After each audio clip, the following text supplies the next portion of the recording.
आचारसंहिता लागेल आणि हे प्रेस घ्यायचं कारण असं होतं की आता पुढचं जेव्हा महिनाभर सगळं चालू राहील त्यावेळेस खूप सारे प्रेसमध्ये काय काय येत असतं किंवा आम्ही काय देत असतो बातम्या, तर ते एक महिनाभर चालूच राहील.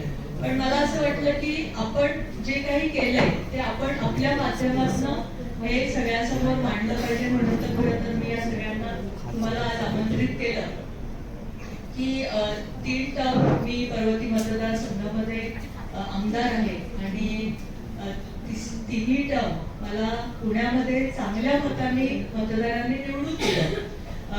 निवडून द्यायचं कारण मला असं वाटतं की मी ज्या वेळेस आमदार म्हणून पहिल्यांदा निवडून आले त्यावेळेस आमदार म्हणून आपण बरेचसे कामं काय काय करतच असतो. लोकांचे जे प्राथमिक प्रश्न आहेत की रस्ते, पाणी, ड्रेनेज, हे सगळ्या गोष्टी तर करायलाच पाहिजेत. पण माझ्या डोक्यामध्ये एक संकल्पना होती की ज्यावेळेस आपण एखादं घर बांधायला घेतो त्यावेळेस कसं सगळी एक रचना करतो, त्याच्यामध्ये काय इंटेरियर पाहिजे ते बघतो, काय गरजा आहेत आपल्या त्या बघतो, त्यानुसार मतदारसंघाची एक बांधणी माझ्या डोक्यात होती. आणि त्या बांधणीनुसार पहिला तर प्रश्न होता की वाहतुकीचा, मतदारसंघातला वाहतुकीचा प्रश्न.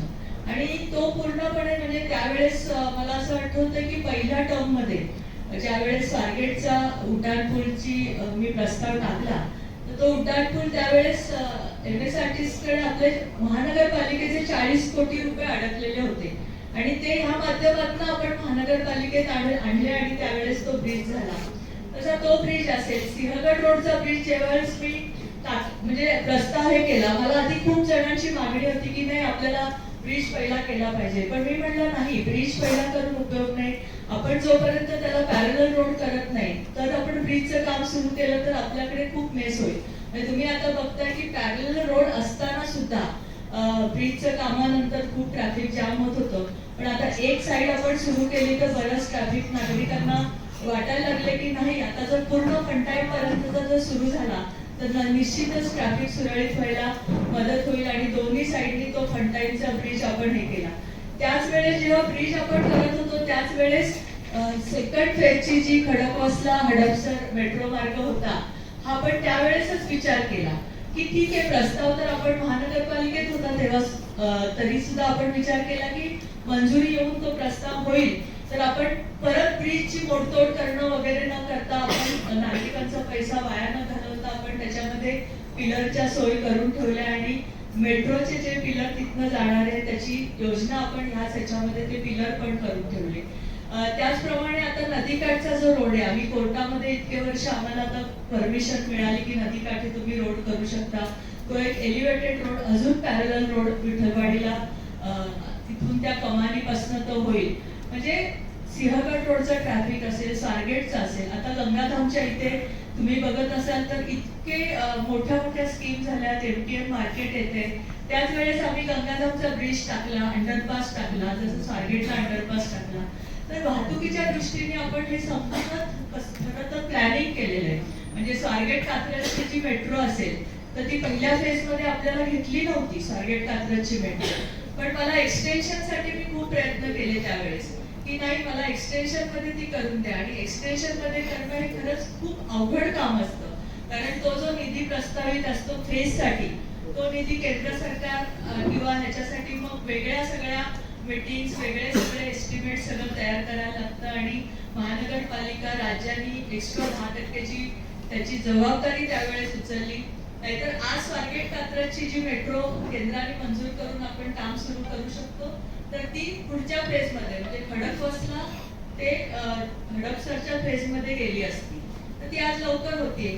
इव्हन ती मेट्रोचा मार्ग आपल्याला प्रस्तावित असताना सुद्धा ज्या वेळेस आपण इथे मेट्रो स्टेशनचं काम सुरू केलं आणि मल्टी मॉडेल हबचं आपण आता तिथे करतो, तो पण एक युनिक प्रोजेक्ट होईल. कारण स्वारगेटला आपण बघितलं की PFL आहे, ST आहे, रिक्षा थांबतात, खूप सारे सगळं तिथेच असल्यामुळं त्यांना कुठेतरी एकत्र जोडण्याची संकल्पना त्यावेळेस माझ्या डोक्यामध्ये आली आणि ते मल्टी मॉडेल हबचं एक आपण पूर्ण मॉडेल म्हणून ते होईल पुणे शहरासाठी.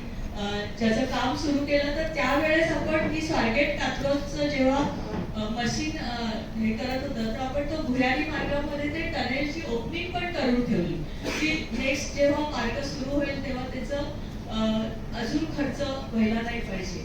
तर असं पूर्णपणे प्लॅनिंग करून किंवा सिक्युरिटीच्या दृष्टीने जर तुम्ही विचारलं तर माझ्याकडे खूप साऱ्या म्हणजे झोपडपट्टी आहेत आणि हे काही अभिमानाची गोष्ट नाही, झोपडपट्टी आहेत. पण झोपडपट्टी असल्यानंतर त्यांचे जे जाऊन स्लममध्ये काम करणं, की इतकाकडे ड्रेनेज असेल, पाणी असेल, लाईटचे हे असतील, पण सुरक्षेच्या दृष्टीने म्हणजे जवळजवळ अपर बिबवेवाडी असेल, पद्मावतीच्या साईडला असेल, आपण वस्तीमधनं कॅमेरा लावले, म्हणजे लेन टू लेन कॅमेरा लावले आणि त्याचे ऍक्सेस आपण पोलीस स्टेशनला दिले.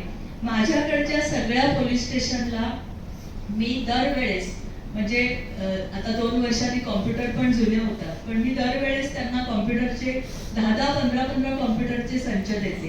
का तर त्यांनी पण या सगळ्या गोष्टीमध्ये अपडेट राहिलं पाहिजे. तुम्ही बघितलं असेल की मला असं वाटतं की स्वतःला की एवढी मोठ्या प्रमाणामध्ये स्लम असली तरी त्या मानाने गुन्हेगारी आणि ह्याचं प्रमाण किंवा ज्या काही मारामाऱ्या आपण म्हणतो जे काही त्याचं प्रमाण खूप कमी झालेलं आहे. त्यामुळं सिक्युरिटीच्या दृष्टीने जसं आपण राजाराम पुलाच्या पुढचं जे होतं तर ती हद्द सगळी हवेलीत जात होती. त्यामुळे आपले शहरी राहणाऱ्या लोकांना पण ग्रामीण पोलीस स्टेशनला जायला लागायचं. हवेली पोलीस स्टेशन आपलं अभिरुचीपाशी होतं. आपण ती हद्दवाढ करून घेतली. आज आपण अतिशय सुंदर स्मार्ट पोलीस स्टेशन त्यांना बनवून देतोय, पोलीस चौकी बनवून देतोय, म्हणजे त्याचं काम ऑलरेडी कम्प्लीट झालेलं आहे. आरोग्याच्या दृष्टीने जर विचार केला तर मोठं हॉस्पिटल जे आपल्या भागात बनते आज 500 बेडचं, तर 100 बेडचं म्हणजे करोनाच्या काळात 50 बेडचं आम्ही पूर्ण हॉस्पिटल करून ताब्यामध्ये दिलं महानगरपालिकेच्या त्यावेळेस. आणि ऑक्सिजनचा प्लॅन्ट तो तेव्हा मी स्वतःच्या निधीतनं आपण 1.5 कोटी ऑक्सिजनचा प्लॅन्ट तिथे 1.5 कोटीचा बसवला. आज 100 बेडचं हॉस्पिटल तिथे चालू पण झालंय. तुम्ही जर कधी जाऊन बघितलं तर अतिशय सुंदरपणे ते हॉस्पिटल चालतंय. खूप चांगलं व्यवस्थित डॉक्टरांचे अपॉइंटमेंट्स वगैरे सगळं परफेक्ट आहे. आणि मागची जी 400 बेडची जी फेज आहे आता 5 मजले कम्प्लीट झालेले आहे. मला असं वाटतं की ह्या येत्या वर्षामध्येच आपण ते 400 बेडचं हॉस्पिटल पण तिथे सुरू करू. पण ह्या सगळ्यासाठी पण खूप प्लॅनिंग करायला लागलं, कारण राज्य सरकारकडे जेव्हा हॉस्पिटल आपण करतो तर डॉक्टरांचे अपॉइंटमेंट्स होत नाहीत, तर मग हे केंद्राने करावं. मग केंद्राने 350 कोटी रुपये त्याच्यासाठी निधी दिला. या सगळ्या गोष्टी करण्यासाठी काही गोष्टी लॉंग टर्म असतात. ज्यावेळेस आंबेडकर नगर झोपडपट्टीला आग लागली त्यावेळेस मी ठरवलं तर पहिलं फायर ब्रिगेड स्टेशन ज्यावेळेस बांधलं तर पहिल्यांदा मला असं वाटतं, मला इतर माहिती नाही पण माझ्या भागात तिथे कर्मचारी असला पाहिजे त्या जागेवर, तर तो लगेच येऊ शकतो गाडी घेऊन. म्हणून आपण 42 फ्लॅट त्या अग्निशामक कर्मचाऱ्यांसाठी तिथे बांधले.